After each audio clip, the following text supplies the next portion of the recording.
We'll go ahead and get started. First, I want to thank everybody for being here. And I'm going to keep my part brief because I know you guys did not come here to listen to me. You came to listen to the candidates. But I do want to introduce myself. My name is Jennifer Donlin. I'm the founder of Roswell Empowered. And Roswell Empowered, we cannot and do not endorse any candidate. We are a new nonprofit in the Roswell area, and we're working on getting our 501c3 status. Our mission is to promote equity, inclusion, and diversity in the Roswell area. We believe that empowering all of our neighbors, especially those who have been historically marginalized, creates a stronger, more vibrant community for everyone.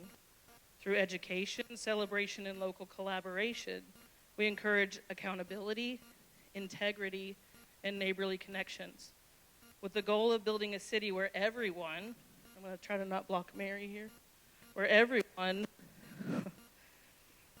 feels recognized, supported, and empowered to thrive. A better way to do that than civic engagement. I would like to express a huge thank you to Melrose McQueen for letting us completely rearrange their space.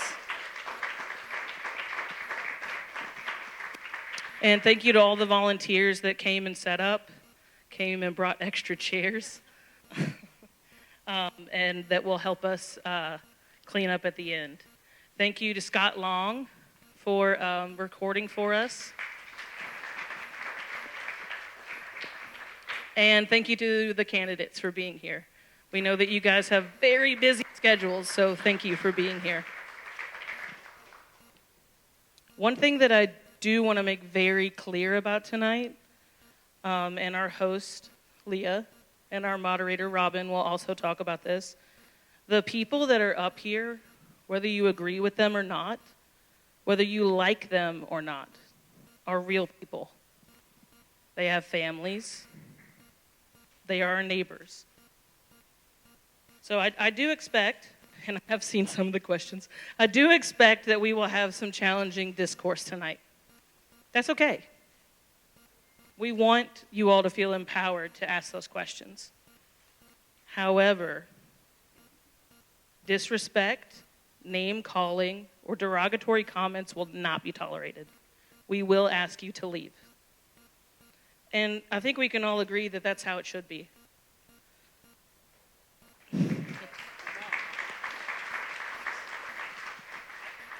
And I urge each of us to continue that outside of this town hall tonight. And reject any behavior that promotes tearing others down. Because we are better than that. Now, without further ado, I'd like to welcome your host and timekeeper for the evening. She's the co-owner of Together Planning and someone that I have immense respect for, Miss Leah Bertelsen.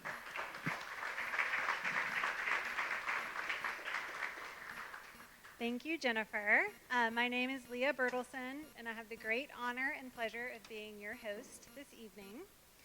Jennifer has put together a very well-formatted forum for this evening, including a neutral moderator, clear time limits, and a structured Q&A session to allow you to ask the questions of the candidates about things that matter most to you. The purpose of our forum tonight is to give you, the voters, a direct and balanced opportunity to assess the candidates' positions and their character. We will begin tonight with brief introductions from each candidate. They will speak in alphabetical order, and they will have 2 minutes each to introduce themselves. Then we will open the floor for your questions. Please raise your hand and wait to be called on by our moderator. Please direct your questions to a candidate or to a post. Candidates will have 1 minute to respond to your question. If one candidate mentions another candidate in their answer, then that candidate will also have 1 minute to respond, if they want to. Our moderator may also ask some follow-up questions and may throw in some other questions that were written before the audience, or before we sat down, and other questions to make sure that every candidate gets an opportunity to speak. Now that you know the format, it is my great honor to introduce our moderator for this evening. We are very lucky to have Robin Byro here with us tonight.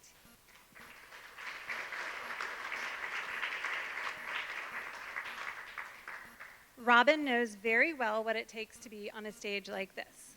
Last year, he ran for Georgia State Senate District 55, and in 2021, he ran for mayor of Tucker, Georgia, and he didn't win by only less than 100 votes. Not only has he been a candidate, but he has also moderated more than 3,000 political debates and forums as a political commentator and TV personality for all major news networks. Robin is often featured as a Democratic counterpoint on conservative networks, and he has debated many pundits whose names you would recognize. Prior to his political career, Robin served in the U.S. Army for 10 years as an elite Army Ranger. He was the first Army Ranger to come out as openly gay after the Don't Ask, Don't Tell policy ended. He also served as the Southeast Regional Director for President Barack Obama's campaign. In 2019, Robin adopted his 2 young half-brothers after his father passed away, and he is raising his sons in Tucker. We are in good hands tonight with Robin. Please help me welcome him.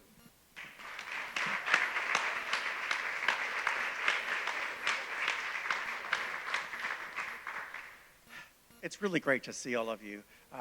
This is what really matters, is having people from the community turning out. I do TV 6 days a week, multiple times a day, and people are really frustrated right now with what's happening nationally, and I get asked all the time, what can I do? This is what you can do. Show up locally. Local politics affect your life in such a much more direct way every single day. So you being here is really something. I'm glad to see this, and it's a packed room. This is exciting. So I've run for office myself, as they said. I want to take a moment to recognize that we have very highly qualified candidates here with us who all stepped out to be servants of the people. That is admirable. Thank you for doing that and for being here. With us tonight are candidates who've never run for office before. We've got candidates who are running to defend a seat, candidates entering back into the political fray. Speaking from experience, they are all just a little nervous, but they're very glad that you are here. Last thing I want you, that you said, they heard you say that I was an Army Ranger, so that tells you that I'm going to keep time on each one of you and decorum. I run a tight ship, especially as a single dad of 2 teenagers. So that being said, if you go over time, you forfeit your closing statement. That's not my rule, that's theirs. You will get a 10-second warning. The timekeeper will be right back there. We have offered all candidates who couldn't be here a proxy statement or a video statement. We do have one submission. And now I'm going to talk about the offices for which we are running. First, City Council. City Council serves as the primary legislative body of a city, collectively responsible for setting policy, passing local laws, and adopting the city budget. Council members are the direct representatives of you, the constituents, working to address neighborhood concerns and ensure the effective delivery of city services. The council's leadership is critical in shaping the future of their city, from improving zoning for smart growth to funding for public safety departments that protect our communities. Now, the mayor. I ran for that. The mayor serves as chief executive officer of a city, responsible for the day-to-day administration and operation of city government. They preside over city council meetings, represent the city at official functions, and under the Gold Dome. And they work with city council members to develop and implement policies and a city budget. The mayor's leadership is crucial in shaping the future of the city, from ensuring public safety and fostering economic growth to maintaining infrastructure and ensuring a high quality of life of all of the residents. Now, we're going to move on to our candidate introductions. You each have 2 minutes. At this time, I want to give each candidate the opportunity to introduce themselves to you. We will do this in alphabetical order. Erin Brumley, you will be first. Ms. Brumley, in 2 minutes, please make your opening statement telling us what makes you uniquely qualified for this position.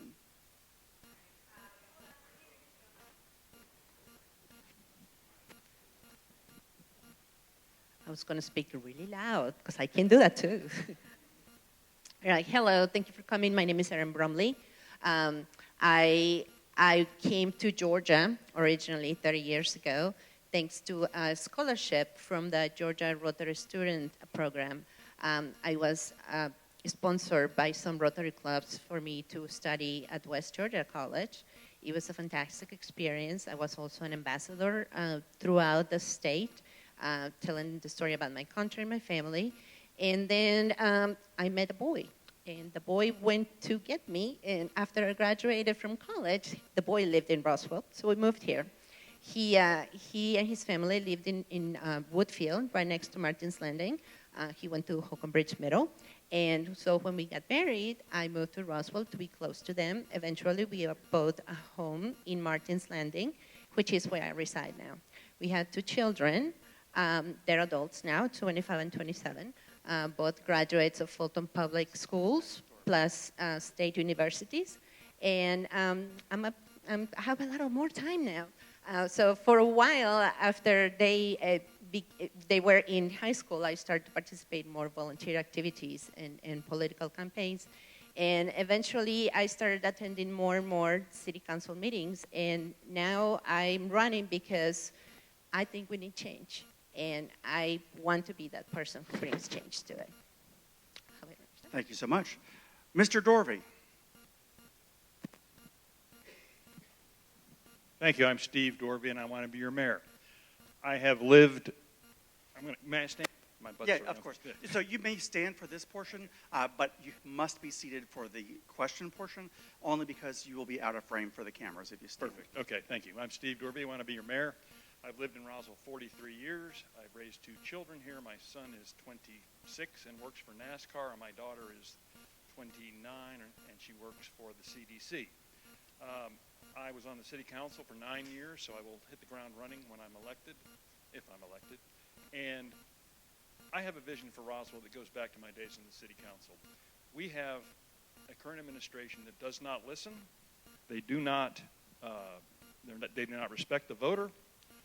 They make fun of the voter. We have a councilman who writes funny poems about constituents when they come before him, and that is just wrong. We need to listen to people. We need to listen to people in all facets of government. For example, want to do economic development? Well, talk to the people that own the property that you want to develop, and talk to the people around the property, and reach some consensus so we can move this city forward. You want to have a nicer park system? Then go ahead and talk to the people and find out what the problems are. Did you see me? I saw you. Okay, sorry. Just making sure I'm good. Don't want to lose my closing statement. That's the only thing. Sorry. Anyway, you want to have a good park system? Get people involved. We had people, for example, that tended the flowers at our historic homes, that volunteered at our historic homes, that did keep Roswell beautiful, kept our city beautiful for free. And we have cut our ties with these organizations. Why? Those organizations not only provide free services, they help, but they are the community that we want to be. If you want to be a community, you've got to be involved. And you can't be involved if you're ignored and if you're not told what the plans are for your city. And I want to involve all of you in the future of our city so that we can go back to being the #1 city, which we were ranked when I was on the city council before. Thank you. Thank you, Mr. Dorvey. Councilman David Johnson could not be here but sent in a video, and I want to caution you, the sound is coming from the TV itself, so please be quiet so that we can all hear.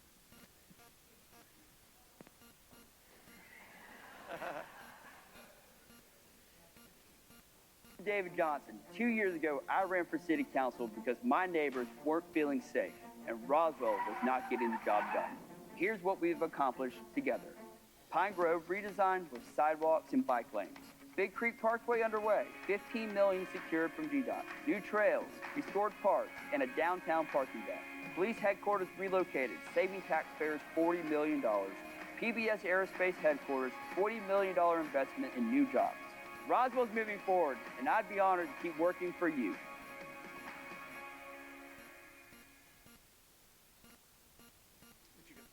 Have you had any close calls? There's more. Many. The worst is when the sun is setting as it is now. They can't help it. They cannot see us. The story is part of the inspiration of why I'm running again, right? And why I ran the first time. Right. Because The city's #1 job is to protect its citizens. Alex was a third-year law student at GSU. She was a vibrant, passionate, fierce, determined young woman. October 7th, 2022, she came to Roswell to have dinner with us. We had a lovely evening, said goodbyes, and at 1:42, 2 Roswell police showed up to tell us that we had to call the Atlanta medical examiner. He was 3 times the legal limit, and he was surrounded by people who knew, got in his car and went the wrong way on the highway and hit her head on, and they both died. We should not live on roads where we can't walk safely in our own neighborhoods. Right. And that's why I ran 2 years ago. That's why I'm running again. He was speaking about safety and our roads and making our community safer. I just knew immediately that he was someone I had to get to know. David, 1,000% has my vote. If you could please be seated.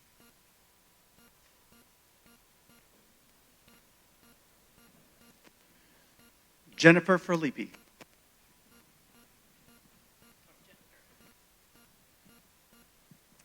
Hi, good evening, everyone. I'm so glad to see so many new faces here and so many friendly faces, too. I moved to Roswell in 2007 when my husband and I were expecting our first child. He is now a freshman at Auburn University. We're very proud. Our second child is a 15-year-old daughter who is a sophomore in high school. And all through growing up here, and we moved to Roswell because, you know, it had everything for families, right? Great green spaces, lovely parks, great community, and it just seemed like the place we want to be. So all through growing up, my husband and I volunteered in their activities. My husband coached their games through Roswell Rec. Mostly he would coach basketball, but they did play other sports as well. I served as the chair for the Interact Club at Sweet Apple. That was one of the first things I did at the school. We had stayed very engaged, going to all the little parties and the reading activities and things like that. As they got older, I was able to branch out into some other volunteer activities. I joined the Earth Ministries group at my church, where we have done a number of civic projects, including we were the people who were intricate in saving Mimosa Hall. I'm a Phoenix Circle member, one of the founding savers of Mimosa Hall. I also have served on Keep Roswell Beautiful, one of my favorite charities. If you guys haven't known, we just did our fabulous duck race last week, and we do the river cleanup and lots of wonderful projects around the city. There are other organizations that I have been involved with, but now that my kids are getting older, I have a little bit more time to step up and serve in a bigger way. My career, I'm the chief operating officer of my company. So there I'm managing P&Ls and budgets. So I would like to bring that financial expertise to the city. Oh my gosh, already? And I also manage large teams. I think it's very important, the culture that we create. In 2023 alone, 73 employees resigned from the city. And transferable skills are the main thing what you need to bring. And I'm being cut off. Okay. Thank you so much. If you could please, Nick Porsche. Good evening. Thank you, everyone, for coming. My name is Nick Porsche, and I'm proud to be running for Roswell City Council Post 6. My family and I moved to Roswell in 2019. I have a husband named Paul, and our boys are Jeremiah and Rowan. Jeremiah goes to Elkins Point Middle School in 6th grade, and Rowan is in 5th grade at Sweet Apple Elementary. I've served on the Sweet Apple Elementary PTO for 7 years, the last 2 years as president, and after doing so, I wanted to continue to give back to my community. My husband and I own a small business here in Roswell, and for the last 16 years by day, I'm a CFO of a global corporation. I manage budgets, P&Ls, upwards in the hundreds of millions of dollars. I want to take a quick moment this evening because I feel like I'm in a safe space, and I want to address something that I've heard around town in the last week. There's no surprise something has been said about a gay candidate. I have a husband, if you didn't get that. But I'm a proud father, I'm a loving husband, and a small business owner in Roswell. There's a rumor out there that someone put out saying that I work as a male stripper. Well, that is completely false. What's true is that I once volunteered in 2010 in Broadway Bears, a national fundraiser that raises millions of dollars for Broadway Cares Equity Fights AIDS. It's an organization that helps people living with HIV and AIDS and other life-threatening illnesses. Since 1988, Broadway Cares Equity Fights AIDS has awarded more than $300 million for essential services for people living with HIV/AIDS and facing other critical illnesses in 50 states, including Puerto Rico and DC. I danced on a Broadway stage one evening, 2 performances, alongside Vanessa Williams and Kristen Chenoweth. I personally raised $11,000 that evening, and that night alone, we raised $1.1 million for Broadway Cares Equity Fights AIDS. I was proud to do it, proud to help people raise money for those in need, and I would do it again. It's unfortunate in local politics, good charitable work has to be twisted into something ugly, but I believe Roswell deserves better than that. I'm focused on real issues. Time. Thank you.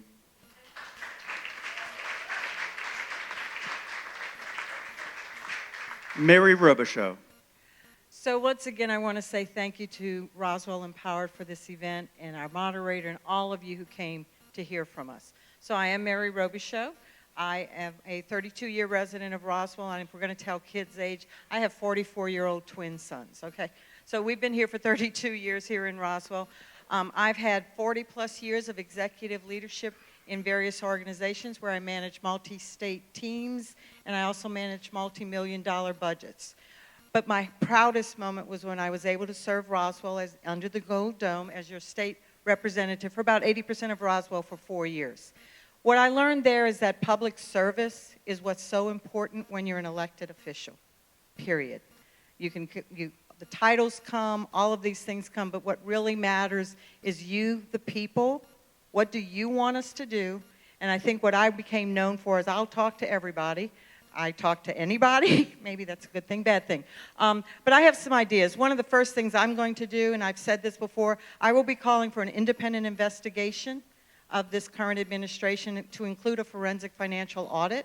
Because as a mayor, as a chief executive officer going in, we need to know what we're going into to see what is done well, but what do we need to fix? Because I believe there's going to be a lot of things we need to be looking at, fixing, and working on together. I have always talked with people, including other elected officials. I've been known to, when I was in the State House, I would call the mayors. I ended up working with 2 mayors, so I had to deal with 2 mayors, 2 city councils, getting all of their input. I worked with school board members and other legislators. But that's what it's about. It's not about those of us up on the stage. Yes, some of us, it's a fun time, right, guys? Yeah. But it is about serving. Thank you.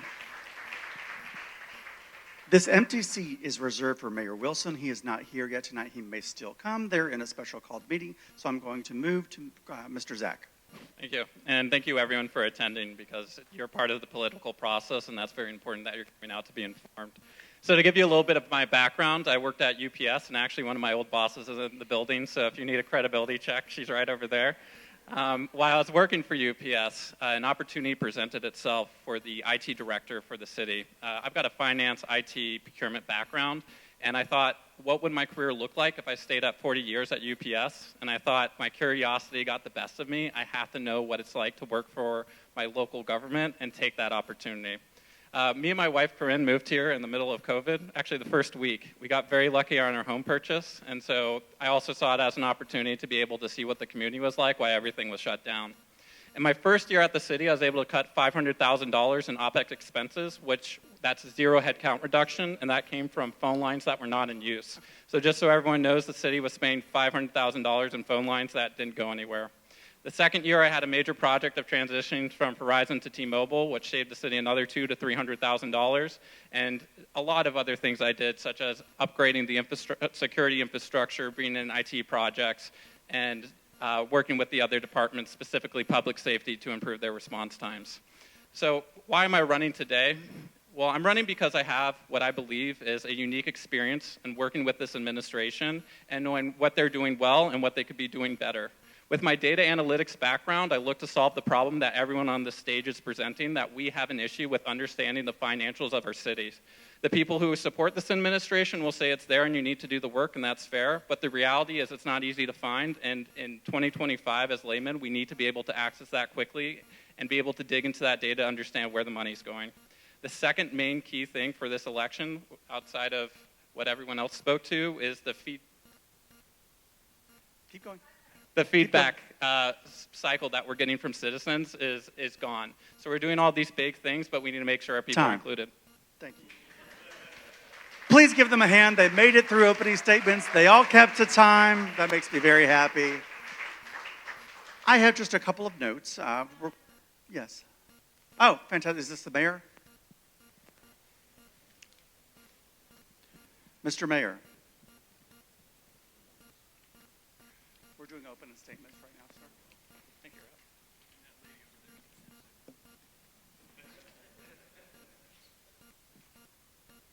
The floor is yours. Please present your opening statement. You have 2 minutes. Okay. Thank you for coming. Well, it's good to be here. Welcome, everybody. Thanks for putting this together. Obviously, in 14 days, you're making a decision about who you want your city council and mayor to be. And I would ask you a very simple question. What are the issues that are most important to you? What are the decisions that you frame your decision-making on to vote for mayor or city council? What are the things that matter most in terms of the governance of your city? Those are the questions I would ask you, just like I would ask any of my fellow people that are running or fellow residents. What makes a difference? What makes a difference today? What makes a difference tomorrow? What makes a difference 5 years from now? What makes a difference 20 years from now? Those are really the questions that I would ask, and I would ask you to ask. And in terms of what kind of results do you think you're going to get at the end of the day? Thank you for being here, and have a good night. Look forward to it. Thank you so much. That concludes opening statements. I want to make just a couple of notes here before we get to audience questions, just for clarification. I want to make sure that you remember that city council elections, by their very nature, are nonpartisan. Please keep that in mind. I also want to say that I've been doing, this is about my 12th debate in the last 2 weeks for city council positions, and I've heard some questions be asked that are absolutely just not topical to anything that can happen within city council. So please keep your questions to something that is relative to something within the purview of Roswell. I just want to, just for fun, last week I actually had someone ask the mayor what he was going to do to personally change the flight path of all of the jets flying over the city. So please keep your questions reasonable and topical to things that they can actually accomplish. Now, let's go into this. At this time, we will begin taking questions from the audience. Audience, if your question is directed at a specific candidate, please make that clear. Otherwise, candidates, please jump in and answer the questions from the audience if you feel so obliged. I ask you to not monopolize the discussion. If we have any lulls within audience participation, we do have some questions that we have prepared. People have also submitted note cards that I can go from. But with that being said, we are going to take our first question from the audience. Yes, sir. Let me give you the microphone. Jerry Wood, I don't need a microphone. This is directed to Steve Moore. The city is now going forward with a lot of revenue bonds after a $180 million bond was approved by the city. It's my understanding the revenue bonds do not have to be approved by the board. And I'm not sure where the revenue is coming from. What's your position on the revenue bonds being proposed by the city? My position.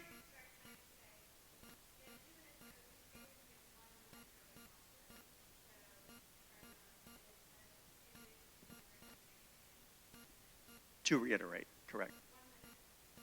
My position on revenue bonds is they're another tool that we can use judiciously to redevelop the city or to do other things with the city, but it has to be a revenue-generating project, and I'm not sure that we have that going on now. I believe that it should be used very seldom because it is a sort of bond that is not taken before the public. And I think the public deserves a right to essentially decide their own financial future. I prefer general obligation bonds that are voted on by the public as opposed to revenue bonds that are not. Now, I will ask you, when I come to you for questions, that you do speak in the microphone because we're streaming and they can hear it better. So next audience question, please. Can I have a hand?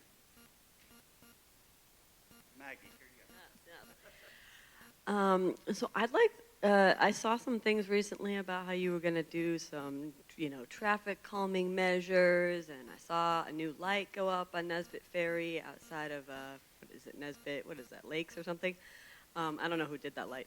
But we really would like to see some sidewalks on Nesbitt Ferry, and I feel like Nesbitt Ferry is quite neglected from the Roswell City Council. So I would really like somebody to talk about what they're going to do to partner with Johns Creek and really bring some safety to Nesbitt Ferry Road.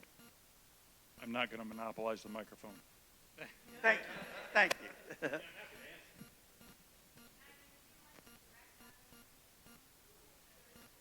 Okay. If you'd like, you can answer. If anyone else wants to give a follow-on, they can. I'll take the answer. Happy to take it, and thanks for the question. So I think connectivity is a huge thing that we need to do as city council members. I'm going to push for as many sidewalks as possible, but we also have to be realistic that that's going to have to come with funding. But as our direction goes for our strategic economic division, those sidewalks are extremely important for us to have that connectivity so people can get to the places they work and get to their grocery stops shopping without necessarily needing the car. So I can't say specifically to your sidewalk concerns, but I will say sidewalks should be a top priority for any councilman. It's a matter of funding and prioritization and making sure we're getting into the right place effectively. Would anyone else like to tackle this question within 1 minute? Or we're moving on. Next question. Oh, here we go. With the new manufacturing coming in for the drones and all that they're manufacturing, what's the environmental impact, this is addressed to the mayor, that manufacturing would have on the community, the water, electricity usage and all that? That's a great question. So actually, if you go visit PBS, you'll see there were strenuous measures to make sure that all compliance was made with both federal, state, and city regulations in terms of any impacts. And actually, Roswell has some very stringent areas of environmental impact, sound impact, et cetera. And so PBS complies with all of that. They went to incredible measures to make sure they complied with Roswell standards as well as state standards and Fulton County standards and federal standards. And if you go to their facility, you go back in the back of it, I think you'd be really impressed by how dampening, for example, the sound is. You can hardly tell that they actually have a production facility there. Next audience question. Hi there. I've been thinking about how hard it is for a new family or a young family to enter Roswell as a homeowner. It is, for example, when my husband and I bought a house, it was really affordable and we can still do it on a one-income family.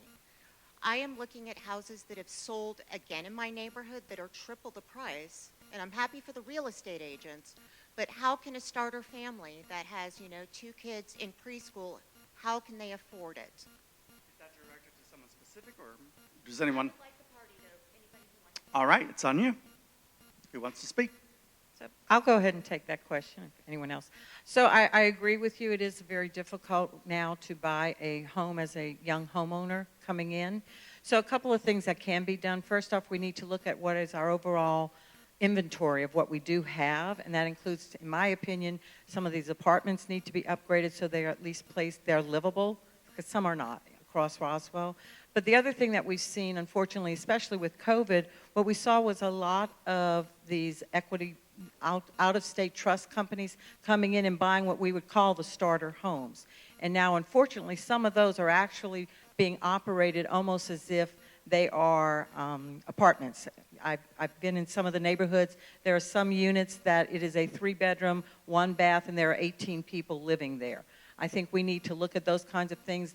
The state has passed some new laws this past year that we can look to see how we can enforce that, maybe clean those up, have those kinds of things available. Thank you. Does anyone else have a burning desire to tackle I this? would just very briefly. I think it's a very, very difficult problem, and I'm going to be honest with you. I don't have a great solution. I do think that the examination of these land trusts and these groups that are buying up lots of homes is a good idea, but sorry about that. But I think anybody who tells you they can solve the affordable housing issue in Roswell right now is not. I mean, I'm not saying she's a liar. I just think it's very, very difficult to do that. And I think we need to work with a lot of our community organizations, Homestretch and others, to get their ideas and input on how we do that. And I think we can then move that issue forward. Yeah. She was actually next. Sorry, I'm going in order of hands raised. Thank you. Yes, when I moved here, I lived in an apartment. My husband and I lived in an apartment for 2 years, and then we were very fortunate to find a home, like you said, a starter home, at a good price to start our life, and then moving to a bigger one. So I think a lot of the projects that we are encouraging with our code right now are just for upper level, people who can spend hundreds and thousands of dollars in a home. My children just graduated from school. There's no way they can afford it. I know that there has been posts around saying that I'm running to bring standalone apartments in Roswell, and no, I don't know how many times I have to say this. I am not running to bring standalone apartments in Roswell. Not everybody wants to live in an apartment, and I don't want to live in an apartment. I would like a condo maybe, or like a smaller home. Our aging population needs that too. It's not just new people, also the aging ones. So let's think outside the box. Thank you. Mr. Mayor, you had your hand raised next. Thanks, Robin. Several things. One is the Roswell Housing Authority. So Roswell is one of the only cities, it's the only city in North Fulton that has a housing authority. It's the only city that's actually actively working with its housing authority to increase inventory. New project is about to come up. We're changing the inventory. We're tripling it from 40 to 120. Brand new project. We've got a second development behind that for Roswell residents. That's significant. In terms of apartments, there's 9,470 apartments. Most of it's de-inventory in terms of how real estate looks at it. And you say, why is that important? Because Mary just brought this up. So we have created a greater enforcement program, and we will continue to escalate that. One is for quality of life. But the other part of that is there's a difficulty. Because when capital comes in, and they're going to redevelop these, it doesn't make it more affordable, it makes it less affordable. And the reality is the part of the marketplace where Roswell and North Fulton is not an affordable marketplace. Sorry. Thank you. Time. Since my name's been brought up twice. Yeah, by all means, you have 1 minute to respond. Since obviously, do I get 2 minutes? Because I got brought up twice. Can you cram it into one? We've got a lot of other questions. First off, I do not believe I lied. Well, okay. What I said were things that I would try to do appropriately. And again, to the mayor's point in regards to the enforcement, which I agree with, that we need to be proactive for that in the concept of where I've been visiting some different cities, what they're doing, and I'm not sure of your model here because I've not seen it in action, but what they are doing is that code enforcement, fire inspections, public health and/or those kinds of things all go in together, public safety, and they look at the apartments proactively to try to get those done. So I'm assuming that's what we're doing here in Roswell and moving forward with that. So I think that's a great idea. I would like to move on to the next question, if I may. The next question is, when people were coming in, they wrote questions out on note cards. So this is one of the note cards, and it's directed to Nick Porsche. What would you do differently? We haven't heard you criticize the incumbents. Okay, I think one of the biggest things I would do differently is supporting our small businesses by allowing non-resident small businesses to be able to speak at our city council meetings. That's something that's really important to me as a small business owner. I've spoken with a lot of businesses in Roswell. I support downtown Canton Street and many businesses around town. And when you don't live here, even though you don't have a voice, you don't vote, you should have even though you don't vote, you should have a voice. And you should be able to speak up, and I think that's what's important to me. I'd like to take an audience question now.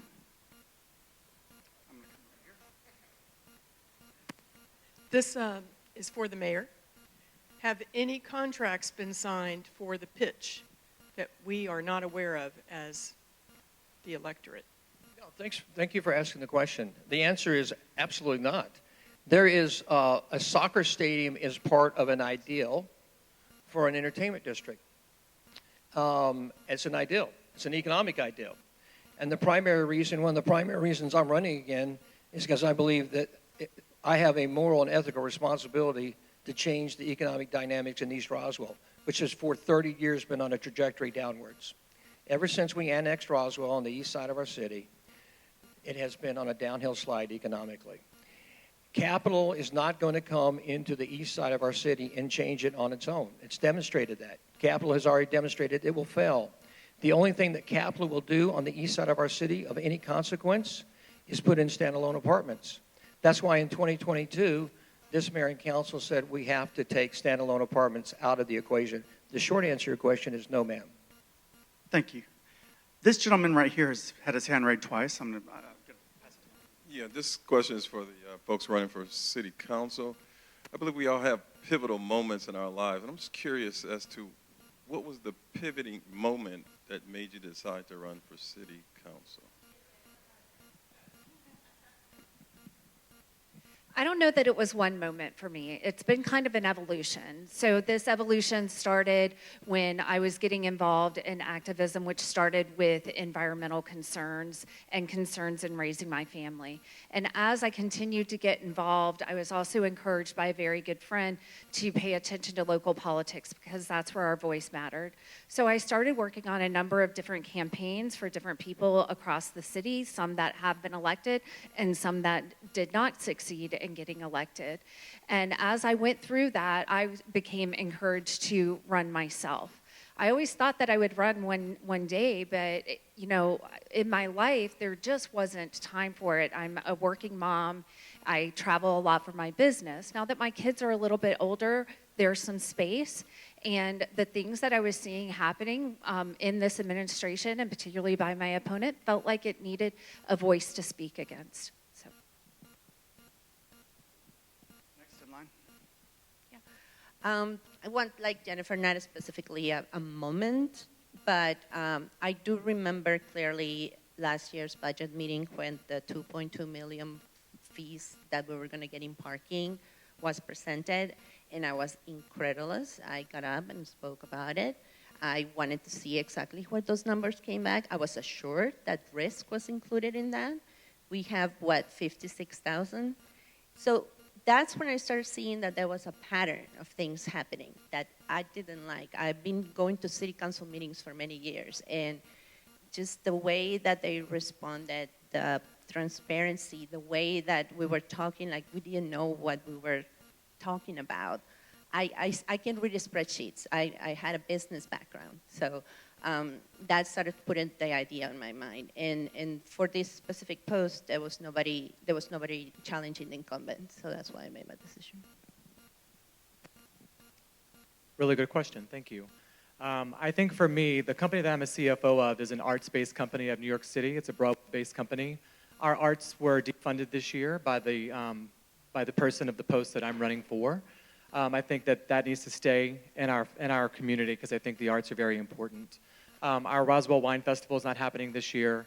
I think that's something we need to make sure that happens. We need to work with our people and our city council because these festivals will bring people to Roswell. I know that 70% of people that visit Canton Street are not Roswell residents, so if we want that money to come here, we have to keep being an attractive city. Thank you. Thank you for the question. I think I've been going through a lot of kind of political conception philosophy, and I really like the idea of the reluctant politician, and I want to take this step forward and be that reluctant politician. And what makes me the reluctant politician and why I'm willing to run is because I have the knowing of how this city administration works. I've worked with them, I worked for them. I know what they're doing well, and I'm happy to acknowledge that. And I also know what they could be doing better, and I'm happy to speak that to the public when I need to. I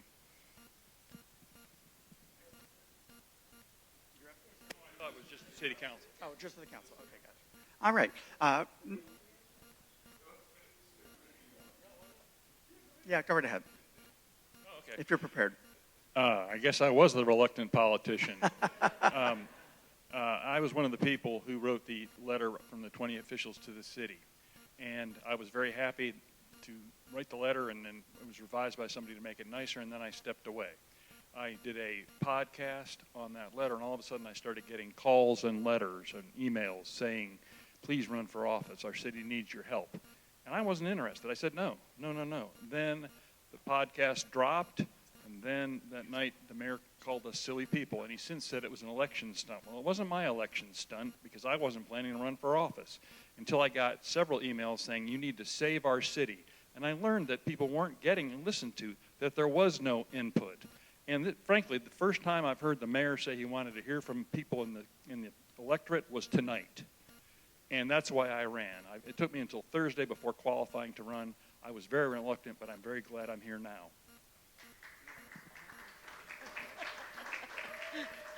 So I guess we're all going to say we're somewhat reluctant. Again, I first ran for office at the age of 62, and I will definitely say running for office was never in my life plan. I retired a little bit early. I had served in healthcare for 40-plus years, where all of my work was always about the focus of the patient. So when an opportunity came around, then I had worked with multiple states across writing laws and helping them improve the way they delivered care. I said, okay, at our state level, I know I can do that, and can do that very, very well. I understand large budgets. I understand how to get things done. So I went ahead and ran for the first time as a state representative, with my focus being on the constituent or the people who elected me. Why I'm running for mayor this time, it kind of got to that same point. It was, I think there are things, my whole idea is that we all need to have adult conversations together to solve the problems we have. No one has every single answer. I go back to 2021. Actually, I got asked to run for mayor in 2020, and I said, no way. And through that process, though, I started spending time with the elected officials.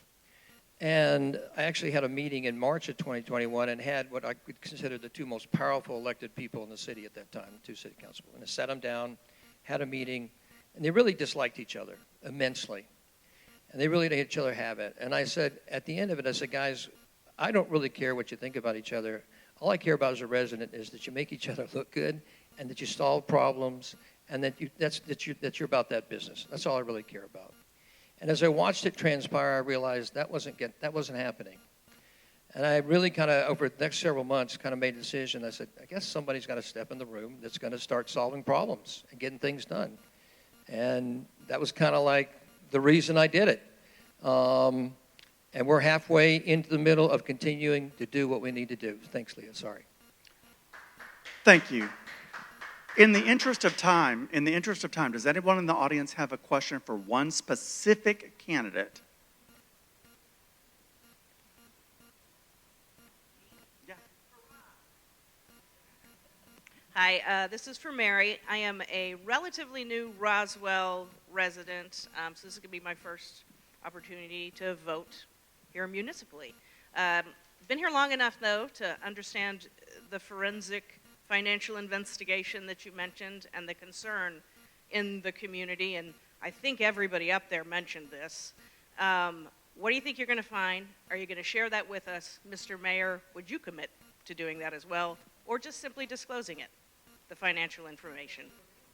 First with Mary, and then with you. Sorry, it's a twofer. So to be honest with you, the concept of what am I going to find, I don't know. But I will say that this is a recommendation for the Georgia Municipal Association when an administration changes over to do this kind of really look through what has been going on, what happened, identify those things that you want to continue, identify those things that need to be changed. When I say a forensic financial audit, I still have a hard time when I go online, and I know there's a lot of information now online about our budget. It's very difficult, in my opinion, to drill down. And when we continue to ask and you put in open records requests to try to get this information, I just can't get it. So this, to me, is a way to get it. And yes, I will release as soon as it's available to the general public. Thank you, Mary. So you guys know that forensic suggests illegal, right? You guys understand that we have a budget and that we have an audit every single year. You probably know it's audited by a major company, that we comply with state law. So forensics suggests that there's some kind of illegal activity. You have an audit as taxpayers that's done every single year. So I don't know, and there's a budget presentation, and there's a budget online. Everything's online. You can ask us anything. You don't have to do OR requests. You can ask us.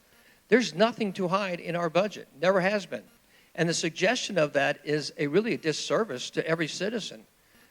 Forensic means illegal. If this was illegal, this city would already be shut down. I'd already be in jail.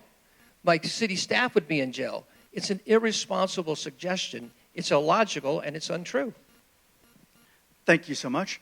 My apologies, I've been ignoring this corner of the room. There is a young lady here who has a very important question. I think we would all agree it's important to hear from our emerging electorate. So, hi, I just got to vote in my first election this year. So I have a question for Jennifer. Given that environmental protection has often been seen as a partisan issue, how do you plan to bridge that divide and represent the many Roswell residents who value sustainability? Thank you so much, and I appreciate your concern.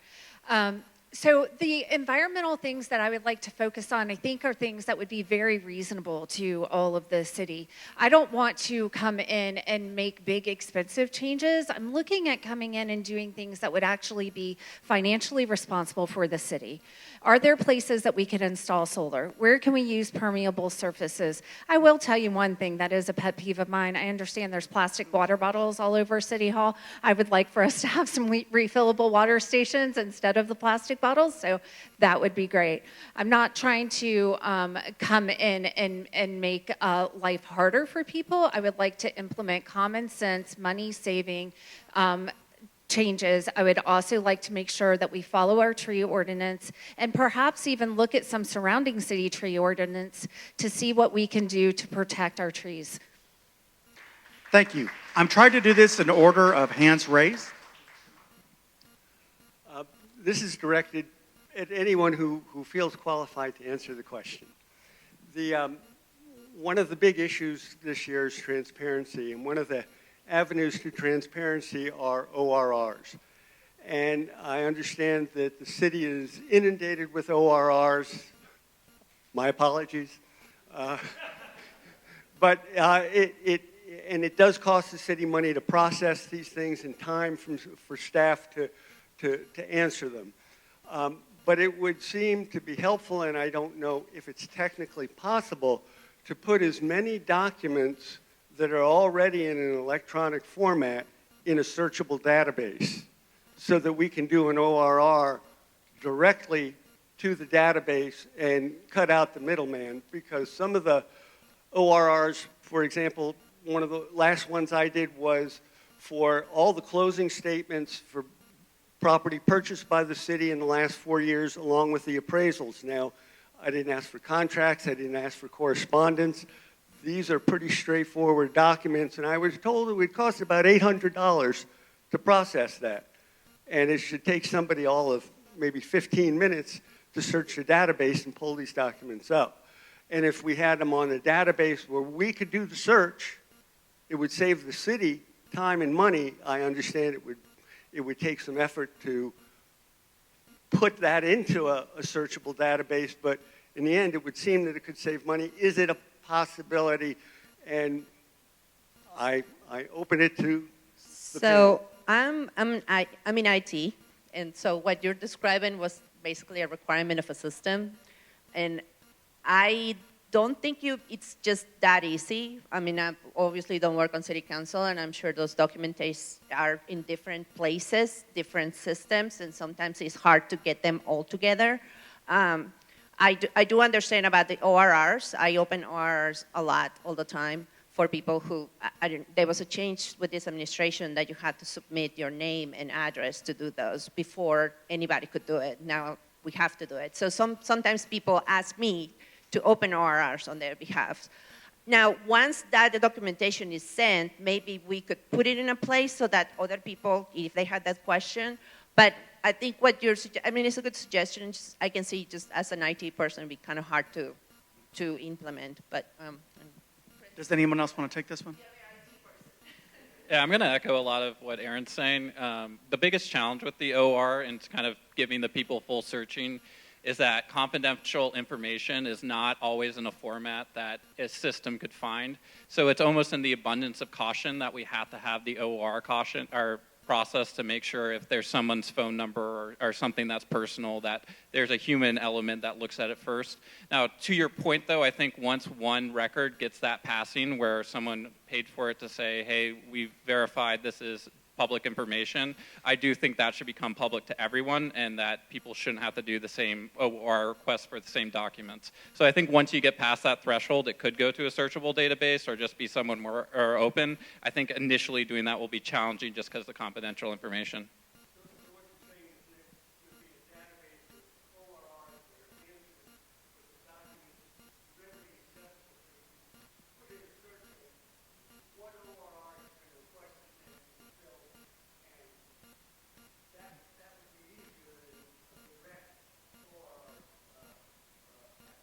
I'll allow 30 seconds because we do need to move on.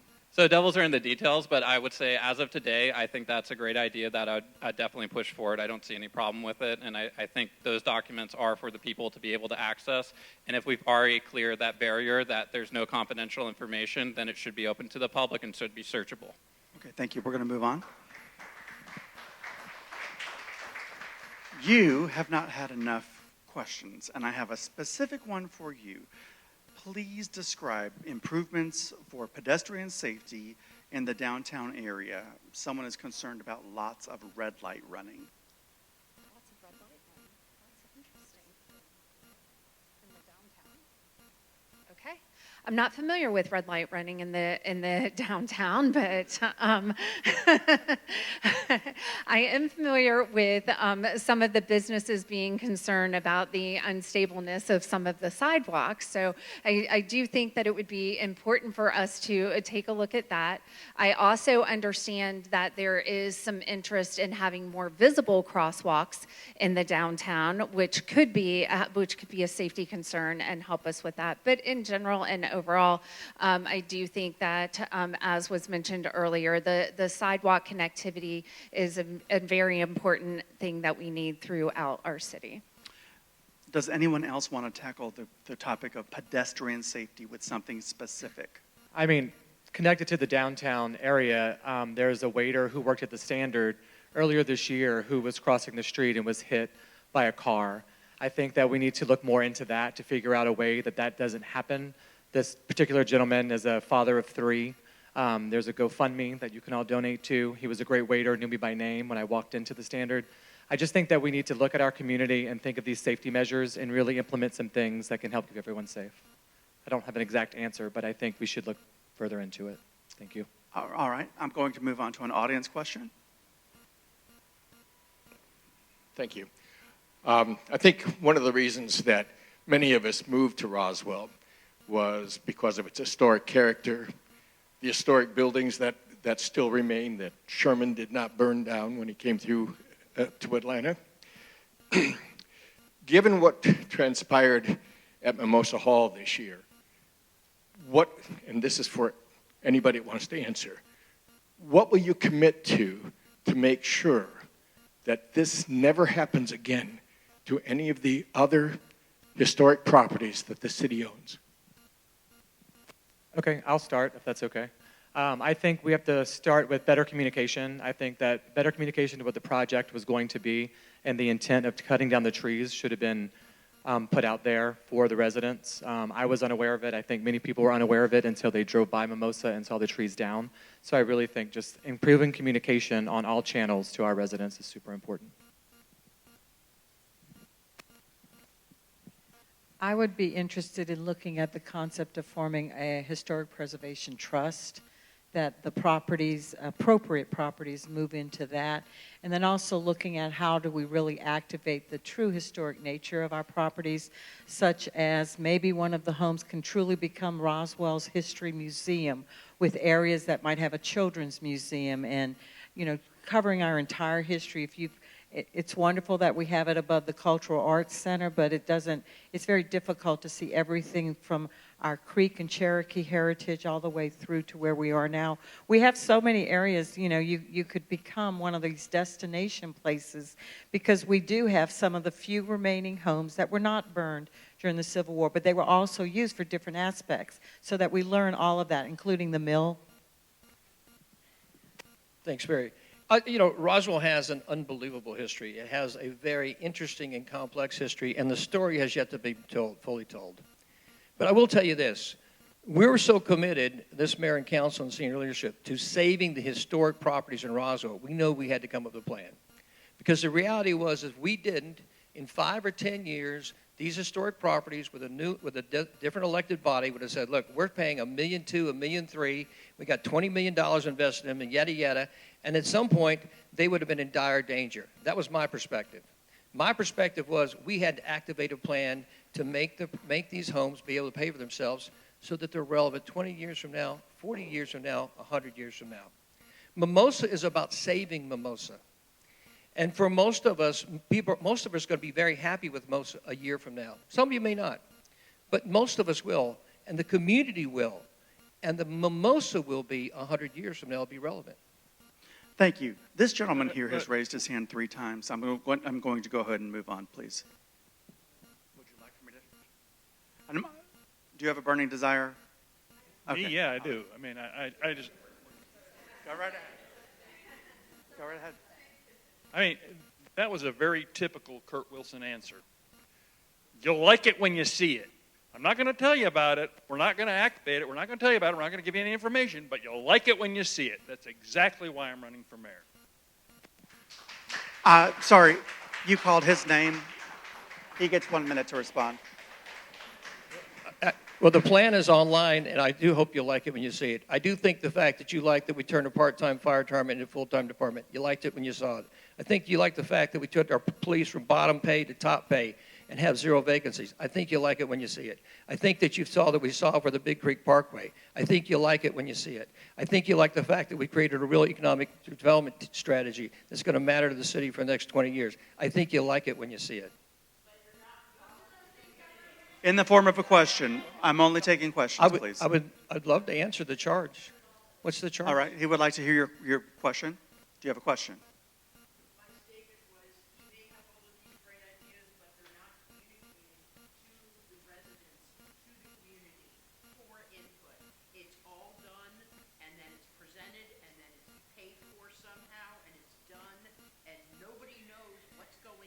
I think it's a great question, and I'm really glad you brought that up.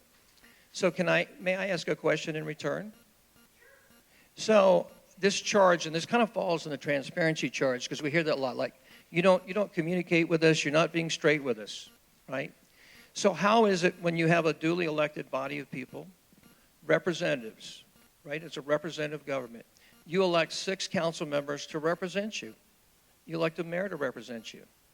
And you elect them to make decisions based upon the information that they gather. And they gather a lot more information, right, than you can. I know as our resident, I didn't have anywhere near the amount of information that I have now. And when you elect people, you trust them to make decisions. And I'll give you an example. I didn't come to you and say, are you in favor of paying police more money, right? I didn't ask you that. I didn't put that in public format. As a matter of fact, we didn't even communicate that. So I'm always curious by this charge. Ma'am, you have 1 minute.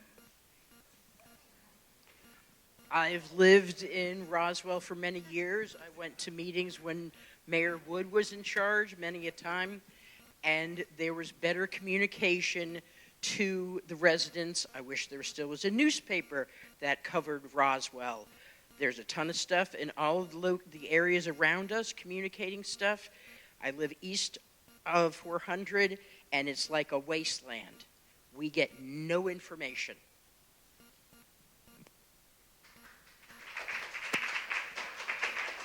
I'm going to let everybody respond to this question because I sense that it's pretty topical to Roswell. Who's next?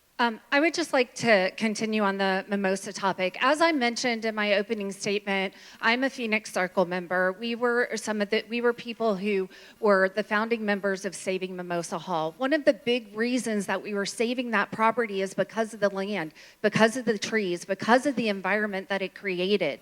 We didn't want a developer to come in and tear it down. If we had known what was going to happen today, we probably would have let that developer come in who wanted the homes because he was going to work around many of the trees. He was going to save the property in the way that the house, in the way that it is, to be a center point of that new development. But we knew that that was still going to be too much disruption to the environment, and that was the biggest thing that we were trying to prevent. Those trees had been cataloged, and they were ready to be placed on the historic registry. They were worth over $500,000. And the fact that this, like many other things, were done without notifying us is shameful.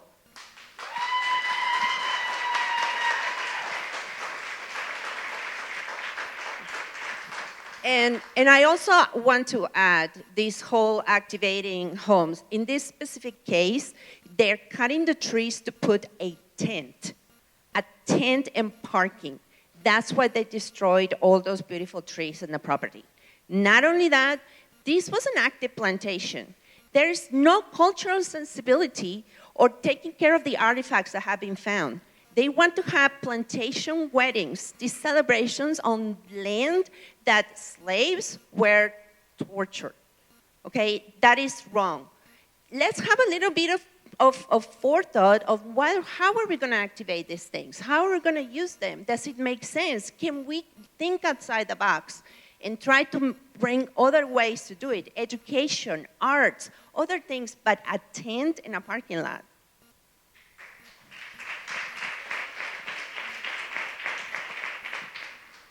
So in this campaign process, I believe there's two objective truths when it comes to Roswell politics. The first is always answer mixed development and no standalone apartments. And then the second is never cut down a tree without telling anybody. So to expand upon that, I think everyone on this stage have said that communication could have been better, and I believe we all believe that. Again, I want to give credit to this administration, what they did with the bonds, and this is as a general idea when it comes to the feedback we're all feeling that we're not getting enough of. With the bonds, they went out to the community, they made the argument, and they allowed the citizens to vote for it. I thought it was a beautiful thing, even if I didn't agree with the bonds themselves. I think other projects like Mimosa, and maybe it's not big enough to meet that, but given the response to it, I think the citizens feel like it is, that we need to have similar approaches where we're getting feedback before we cut down a tree. That's it. Thanks. Has everyone had a chance to address this question? All right. Please bear with me. This gentleman really has had his hand raised, I think, 4 times. I have a load of patience. I'm a small business owner in Roswell, and I have to say that I heard while opening my small business under the current administration that this is the city of no. That was not my experience, so thank you very much. My question is, if you look at the 2026 proposed budget, there is a line item for $554,000 of fees due to local business owners for fire inspections.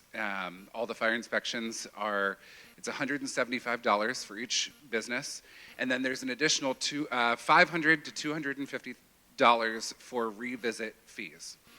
Those are fees that are charged to local small businesses. While it seems very small, it also seems very pointed.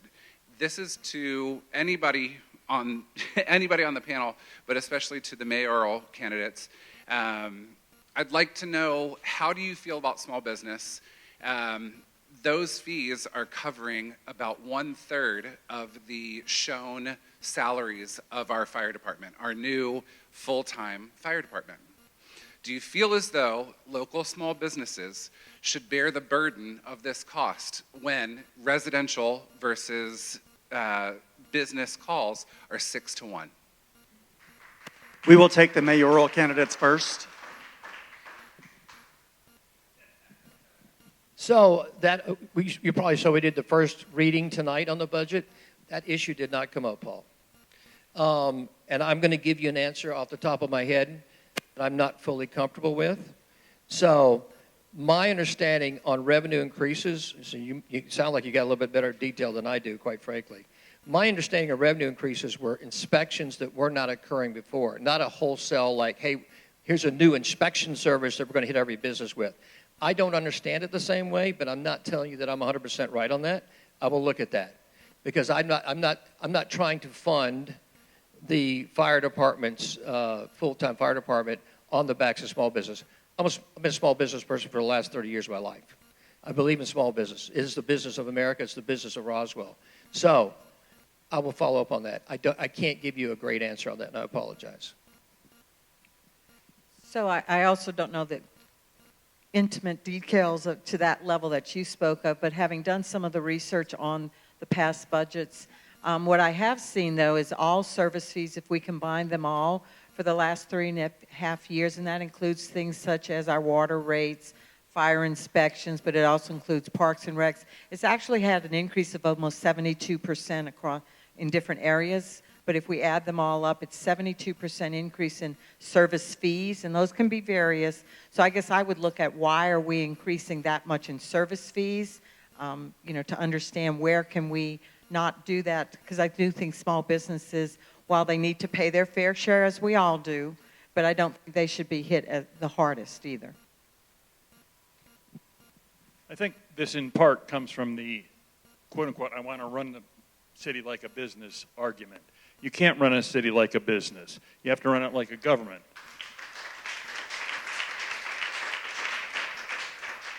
There are charges you can make, but when you start running a city like a business, you keep secrets, transparency dies, fees get raised, and promises are made, but people are not informed. And we need to run this city like a city. We need to run this city efficiently. I give credit to the mayor for increased customer service, like you said. I think things are better than they were. But we cannot run this city like a business. We need to run this city like Roswell has been run in the past, so we can become the #1 city in Roswell again. Sorry, Mary. So I don't know if it's a business or not. I think it's just good common sense that most of you want to apply. When you go out and buy a piece of property and somebody wants $19 million and you pay $8 million for it, and that's $11 million, that's good for the city of Roswell, the city of taxpayers, I think that's what you want. When I think you go out and create $1 million of new revenue that comes into the city of Roswell through a mixed-use development that wasn't going to be there beforehand, and that affects the tax burden to the residents and the businesses, I think that's what you want. I also believe this. Most of us have been around a few years, and we've seen massive change in our lives. If government doesn't massively change the way the rest of our lives change, we're going to have government falling behind, getting worse at services, worse at delivery, worse at doing the things that you and I want them to do. Government has to pivot too. One of the reasons I ran was to have really transformation in the way government behaves and responds to its residents. Would anyone else like to weigh in on this before we move on? What was the question?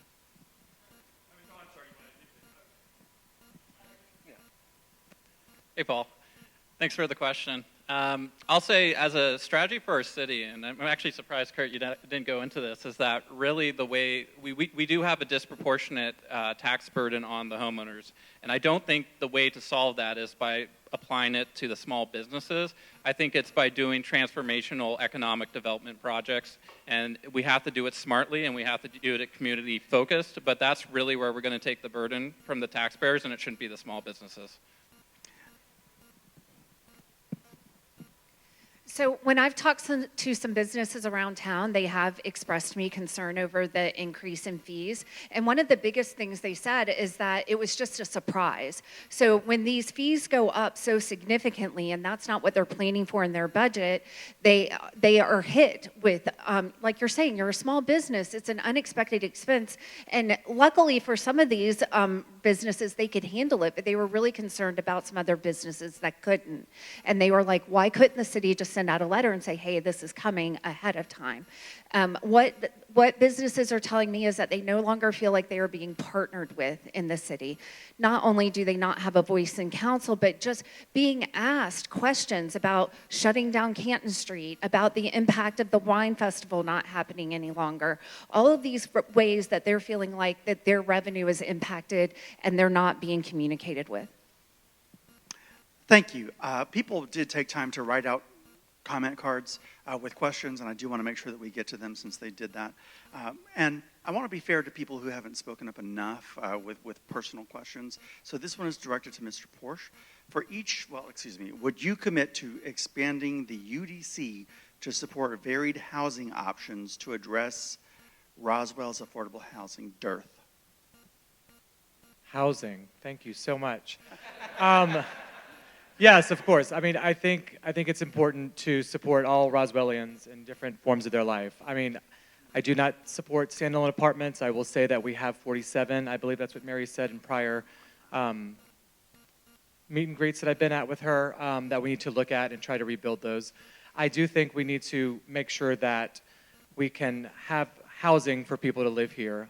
Mixed-use development, I believe, is the best way to move forward for people to be able to live and work in our city. It's the best way for us to grow. I think we need to stay away from the historical assets and build away from them. Look at our existing departments, like our shopping centers, and see how we can work with those owners of those shopping centers so that we can make them better and become better mixed-use development to support our people in Roswell.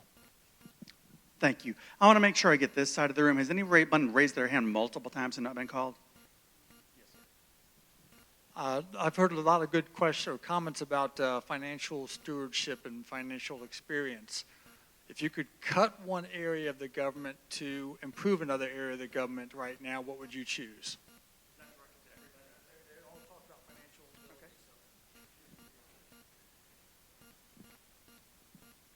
I think for now I would cut spending on new land purchases while we get our house in order.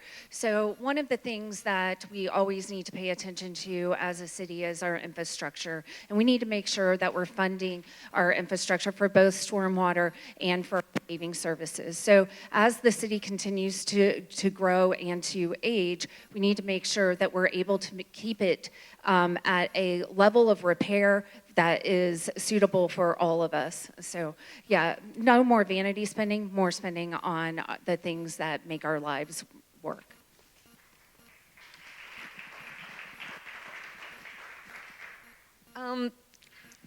I think government is supposed to be serving the people, right?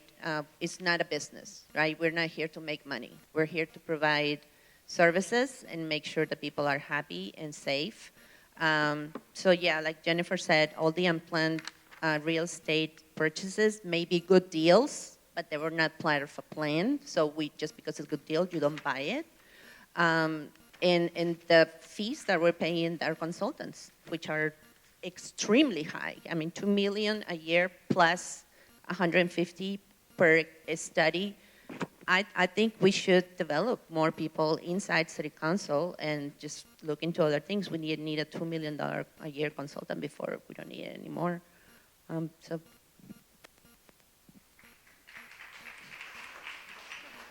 I think I would like to take a look at our parks and recs. I know that there's bonds that we have. I want to make sure that we're using that money in the right way.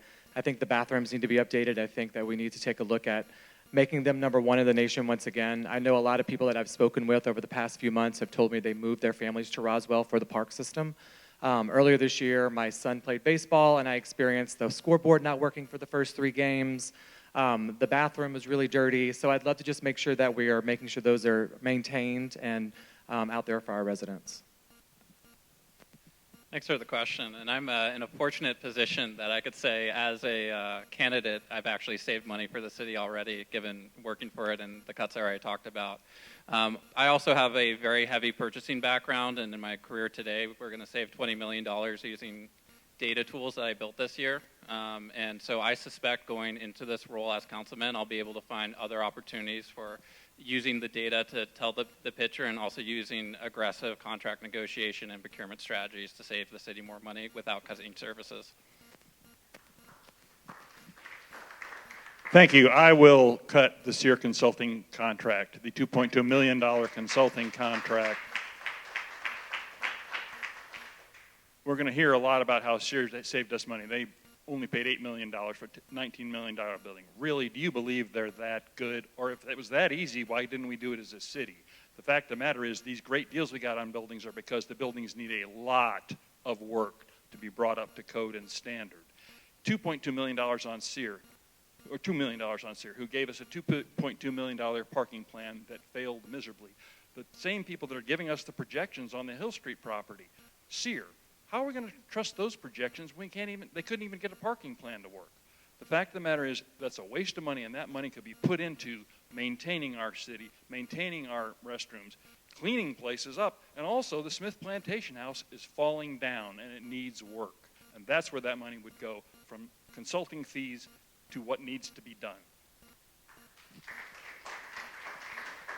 So as far as where I would spend the money would be in infrastructure also, because I do think we are at that 40-year point and going down, that there's going to be a lot of repair work, and that includes our storm system, our roadways. We always know that's always going to be something we need to spend on. As far as where to get the money from, I'm somewhat like Chris. I'm actually a process improvement, efficiency, and effectiveness expert level person that did that with healthcare systems across the states. So I think you have to look for those opportunities. There are some things I can say that I would probably cut. I probably wouldn't be taking people on multiple retreats for 4 days and 3 nights, those kinds of things. I don't think we need to do that as a city. We need to see we can plan. There are ways to do planning meetings, but I think we can do that the most cost-effective way. And there's, of course, obviously, looking at consulting. What is the ROI? Are we really getting there? Anything that we look at, we need to understand what's the ROI to you, the citizen.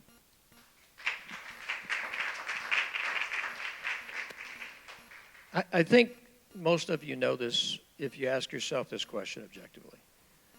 Is Roswell getting better every single day? And the answer is yes. And it's dramatically moved in that direction in the last 3.5 years. And it's moved that direction for very specific reasons with real specific results. Things that matter to people in their everyday lives. Things like the first compact between a people is public safety. And that compact's been delivered at a high level. The second is transportation, putting together the Big Creek Parkway, making that happen. That's real. Having a real economic development strategy when you've had failing economic development in this city for 30 years. You guys know this? I'm not telling you anything you don't know. That's why listening to the answers and the actions that you've seen take place in the last 3.5 years matters. Whether you're mad about Mimosa or not, take a look at the overall objective truths of what's transpired and what will transpire. Thank you very much. One of our volunteers back here has had her hand raised a few times. Thank you. I'll start this question to our current mayor. You made reference earlier about a moral imperative to help the east side of Roswell. My first question, I have a couple parts, is how many listening sessions have you scheduled in East Roswell since you've been elected or campaigning, either time? The question is how many listening sessions? Correct. Does that mean other residents that I meet with? No, and businesses that you I meet with? scheduled to say, I'm just asking for clarity on a question. So listening sessions means, can you define what a listening session is by your question? Sure. That you have scheduled a session to come out, whether it be the community center in East Roswell Park or a local business, to listen to the residents, to ask the residents what is important to you, what is important to your area of the community. You said you have a moral imperative to help East Roswell, and I'd like to know what you have done to listen to the residents. Well, the moral imperative is based upon the facts that the city is failing on the east side economically. The moral imperative is based upon just anybody who drives on that side of the city and who's been there for the last 30 years has seen what's transpired. Anybody who lives there has seen the failure of economic development. The answer to the listening questions is, I have 2 elected representatives. Is there a number answer, Mayor? Is there an answer? A number? 10, hundreds and 15, hundreds and hundreds 0? of people. Hundreds and hundreds of conversations with people on the east side, including businesses. If a formal listening session is the answer you're looking for, we've had a city council meeting, but I didn't know listening session was the answer to solve people's problems. People won't say, look, when the problem's evident, why do you need a listening session? All right, the young lady in the blue. Thank you, Mayor Wood. The young lady in the blue has had her hand up multiple times. I will get to you, but before we do, Roswell Empowered organized this. They have a question that they would like to ask. What steps can the city take to build a stronger culture of inclusivity, one where marginalized communities, including but not limited to minorities, the LGBTQ+ community, immigrants, and the unhoused, feel seen, heard, and represented in local decision making? This is asked of each of you.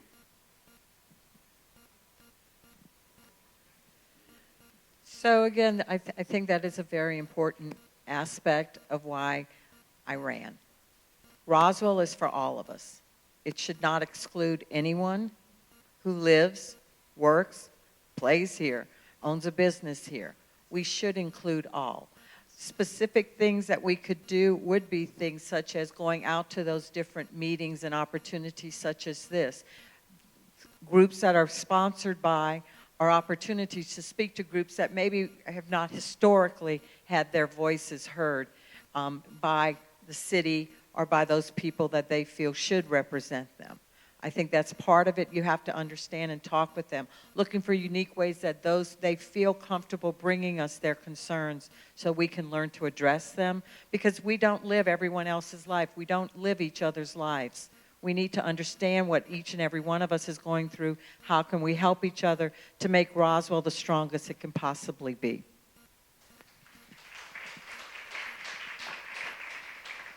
I'm going to sound like a broken record, but we need to listen to people. We need to listen to everyone. People have different viewpoints. We need to listen to the communities of faith in our city. We need to listen to all the organizations in our city. We need to go back and activate, to use the mayor's word, Keep Roswell Beautiful and all these other groups. We need to activate. We need to listen to any group in this city. And in fact, the matter is, we're not. The 100 units that they're talking about in the apartment building in the Groveway community, no one in the public in Groveway was consulted about that. That's wrong. That black community was not consulted. I don't have any, I have blind spots, yeah, and if I have a blind spot, tell me I have a blind spot. Tell me, Steve, you're not listening to this part of this community, and I'll listen. I want you to help me help you, and I want you to help me make the city better by being totally inclusive. I don't have any agenda of any other. I'm out of time. I'm stumbling, so I'll stop. Questions about, I think, listening to all people. I felt the reason I decided to run was pretty simple, because I felt like the people weren't being heard because they wanted stuff done, regardless of their sexual orientation, regardless of their skin color, regardless of their age. Is the people of Roswell wanted they wanted stuff to get done. That's what I wanted. I think that's what most people I meet with. They feel the same way. They're like, thank you for getting stuff done. For 30 years, nothing got done. For 30 years, there was a lot of listening, but there wasn't anything getting done. And this group of people, this senior elected leadership has said, you know what? We know what our fellow residents want. We're pretty much on the same page. It's like, this is not a guessing game. And so like this great mystery that there's some great solution, and all of a sudden, you know what? People who don't get what they want, they get mad and say you're not listening. It's not that you're not hearing, you're just not doing what they want. But the vast majority of people in the city of Roswell are pretty happy about the things that are getting done.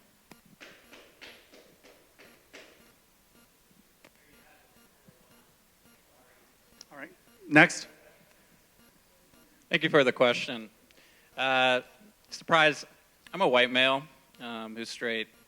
I'll say when I was younger, I think I could have perceived that I could understand how a marginalized group or someone else felt. And I had a life experience that taught me that I could not possibly understand that. So I have to say, I'm going to need your help to understand your needs. And I'm going to ask you guys, my phone number is on my website. I'll give you my phone number. This is a failing I have as a husband that my wife will tell you, is sometimes I don't know when help is needed. So if you could please reach out to me and let me know when you're not feeling included. I will take your call, I will get educated, and I will do my best to represent you and all the city of Roswell, regardless of race, creed, sex, sexual orientation, or whatever marginalized group you may be part of. Thank you.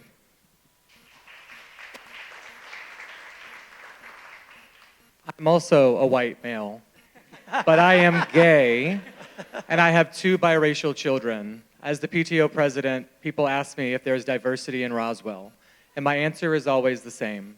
We moved to Roswell, but if you want to see diversity, you have to look for it. I want to thank Roswell Empowered for doing the first Pride Walk in Roswell this year, which we thought was going to be maybe 100 people. It was probably close to 600. I don't remember the numbers, but I think that was a step forward in the right direction. I think we need to listen to all voices. I think it's very important to hear all people. It's very important to not judge. I think we need to look at one another as humans and remember that we all live in the same city and live equally amongst all. Thank you.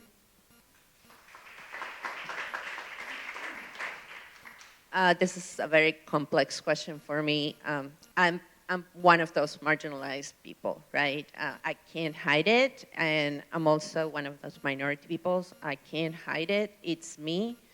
But I feel like I bring something because I am different. And I like to talk on behalf of those who are not as lucky as me to be in a position that I can speak as freely as I can. You know, I'm older, I have my own home. I can speak on behalf of others that cannot.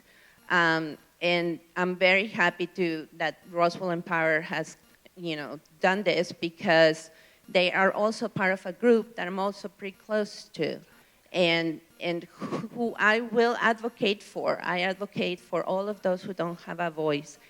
And I'm very loud. It doesn't sound like it, but I am very loud, and I want to bring that to council. I think we need somebody who's passionate, who will speak, and not just say hi.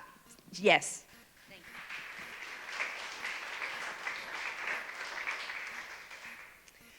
I'm very fortunate to live in an affluent neighborhood now, and I think a lot of the development that we supposedly want and are very happy about is for those of us who are in that affluent situation.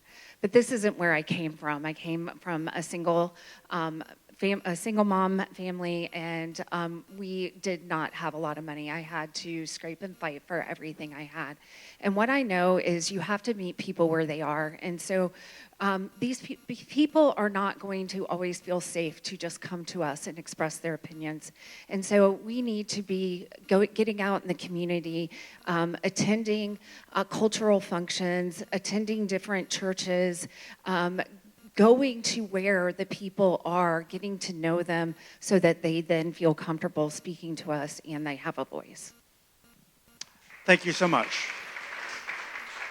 I want to take a moment to tell you the time. It is now 9:42. I told you when we began we would keep to time. This is scheduled to end at 9:45. This young lady has had her hand raised 5 times. I'll go ahead, and I'll just go ahead and skip to the one, question I really want to ask, or kind of bring us back to discussing. Earlier, there was some discussion in regards to the best-in-class pay for our police officers, the full-time fire department.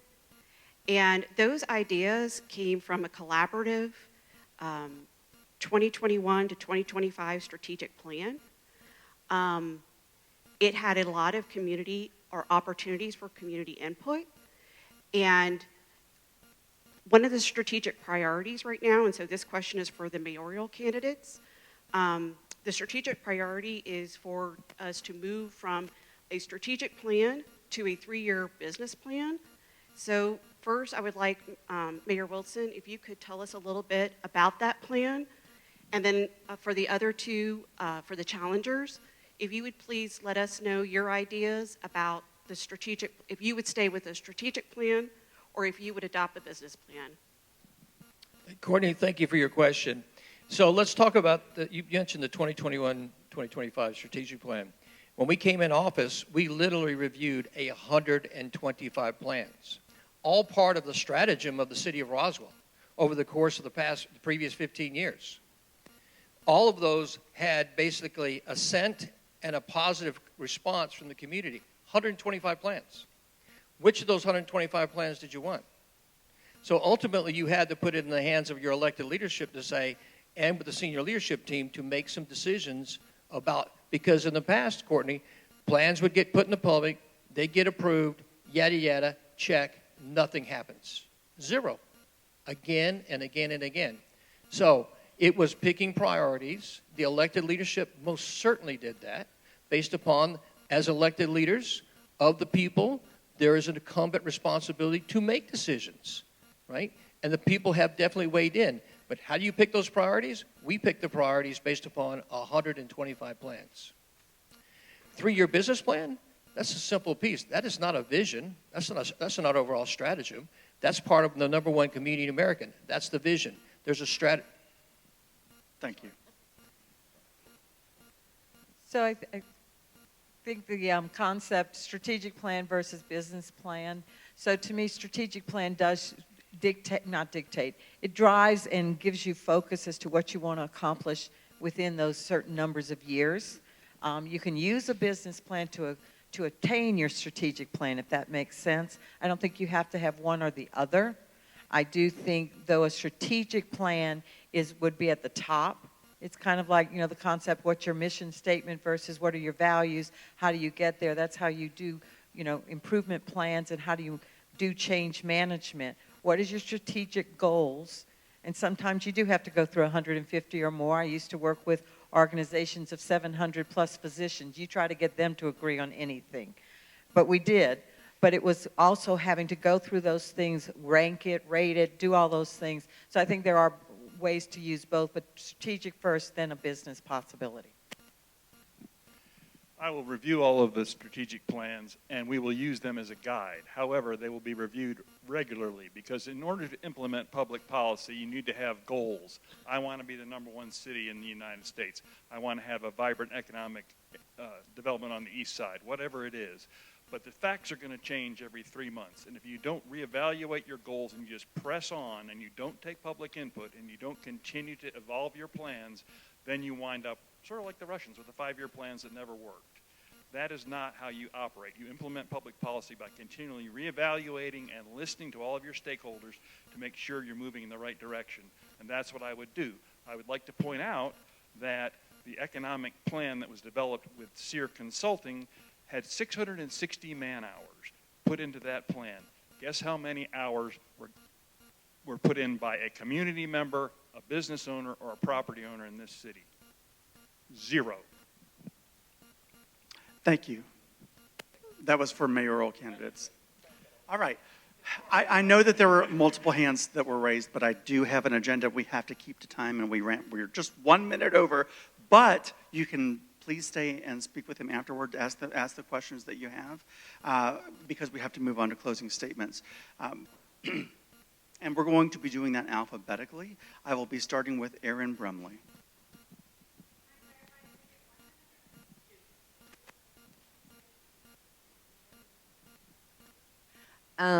Thank you for coming. Any questions you have, please reach out to me. Like I said, I want to represent you because I want to bring a voice to those who don't have one. People, like they mentioned, who are marginalized, people who are scared of talking, people who are like just shy. I'm willing to be that voice for those people and just bring up their concerns to City Council. And if they don't show up, I will go and find them. I am very animated, I'm very passionate, and I think that is something that is distinguishing me from other people in council right now.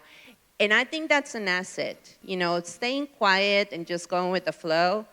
If you have a position to affect so much change and so much good for everybody, why are you not being loud and using it?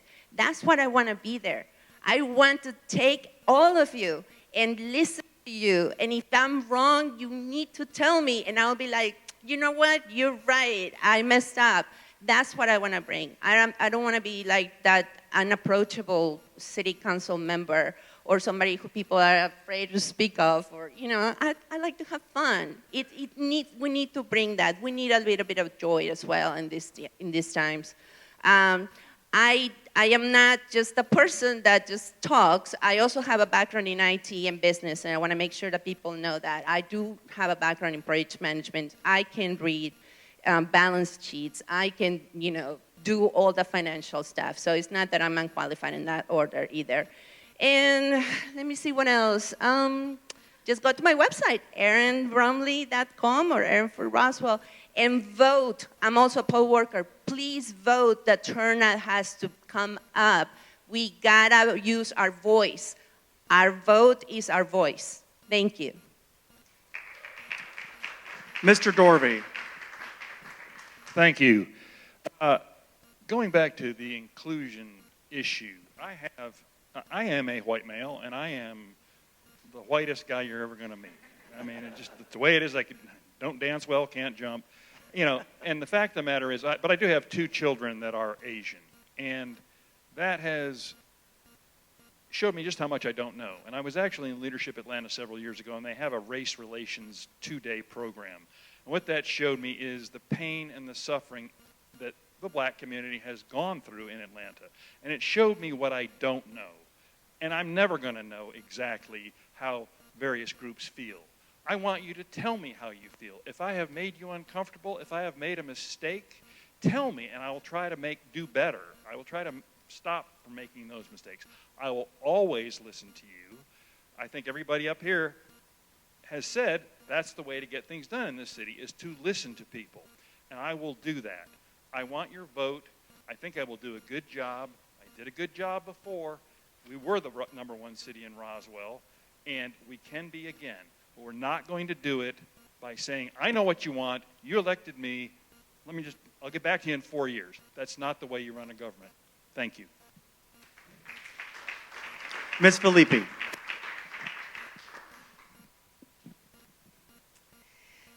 So I just want to say I have the best team working on my campaign ever. And when we first sat down and I was talking to them about whether or not I was going to run, they wanted to know what this would mean, what winning would mean to me outside of actually winning the council race.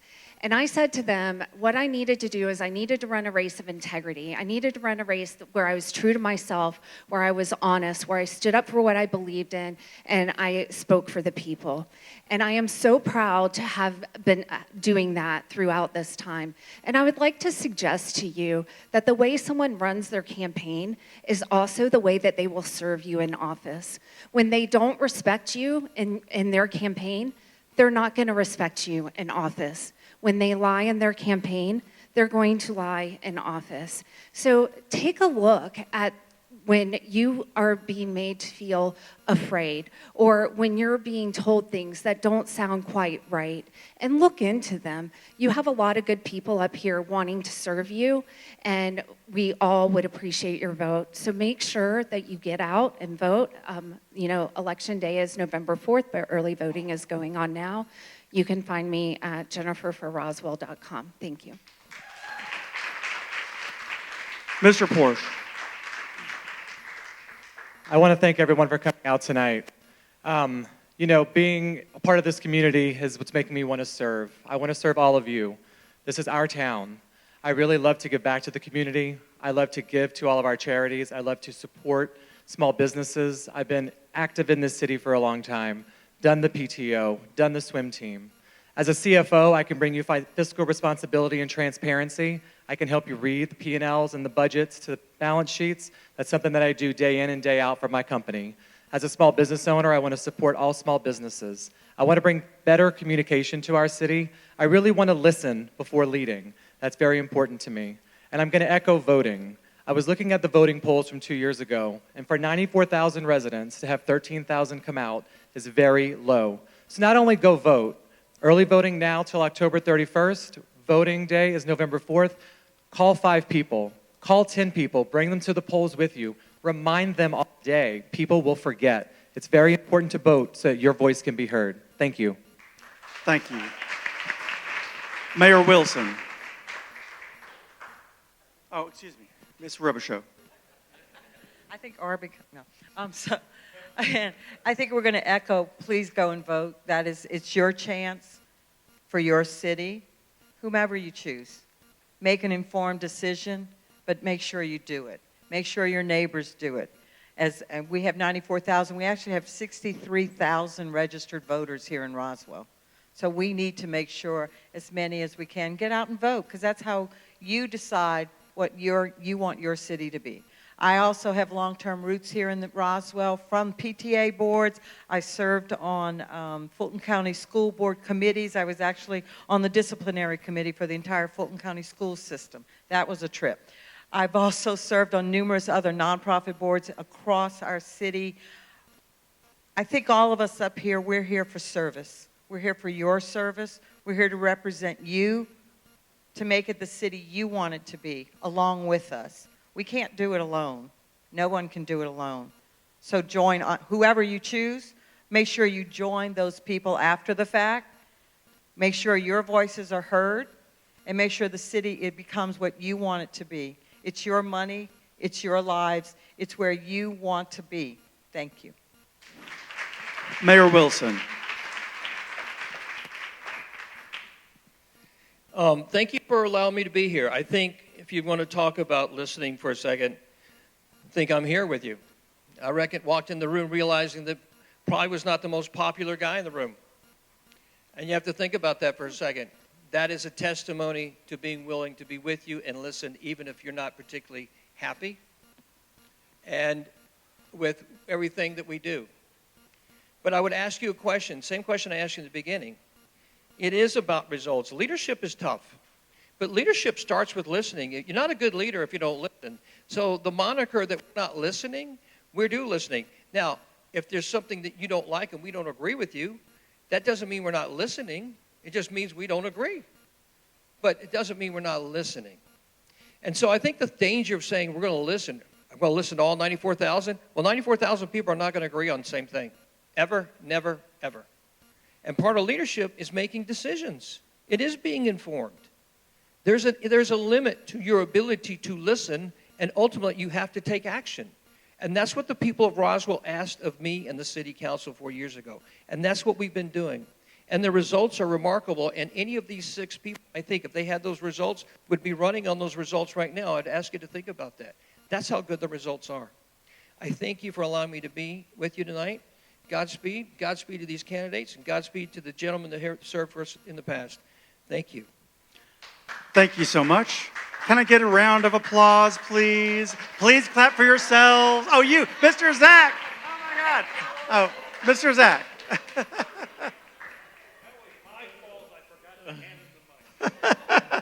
Well, I want to thank you all for applauding before I even speak. That goes quite the distance. Thank you. So I think when we get into facts of this election, there's going to be arguments on both ways. So I want to talk about perceptions because people could agree on that more easily. I think there was a perception that Roswell had that we were falling behind and that this administration came in and did some good things and really forced that economic development that we were looking for. But I think in doing so, it created the perception that we lacked the ability to see fiscal transparency and we lack citizen feedback.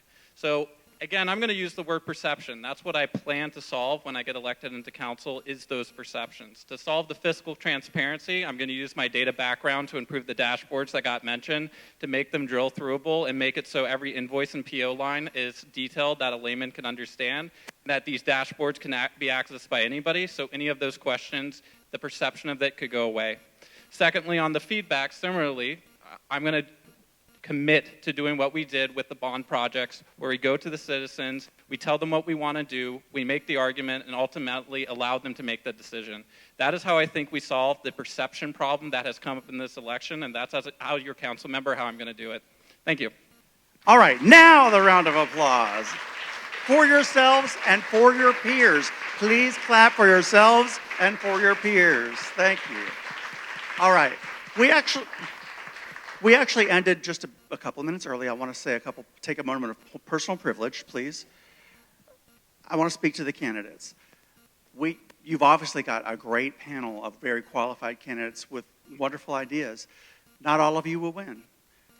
What I want you to do is, if you don't win, do what I did. Stay involved. That was the best advice I was ever given, was to stay involved. And for the ones that do win, you heard some good ideas tonight from your opponents. Please take from those, because these people out here support those. They like some of those ideas. So take what you like, roll with it. Now, to the voters, here's what I want to say to you. I worked for 9 years as a political director for Fulton County Democratic Party. The hardest part is getting people to run for elected office. The biggest obstacle is their own brains. Let me read this quote to you from Bertrand Russell. "The trouble with the world today is that the stupid are cocksure and the intelligent are full of self-doubt." So there are people out here who think that they're not qualified to run for office, but you definitely are. Please, you're here. Keep coming to these things. Get involved. Start looking for other candidates, because they're going to cycle out. They all have term limits and things like that. So get involved. Get involved yourselves. And I want to say also, the best thing that I ever did was run for office, that was the best thing I ever did for my family. I lost, but it was a huge net positive because my kids got to know so many people in the neighborhood. And you will see all of these people at the grocery store. So let's try to just push through these next few days and keep it civil. Thank you, everybody. Thank you for everybody who attended. Leah, is there anything else that you would like to say?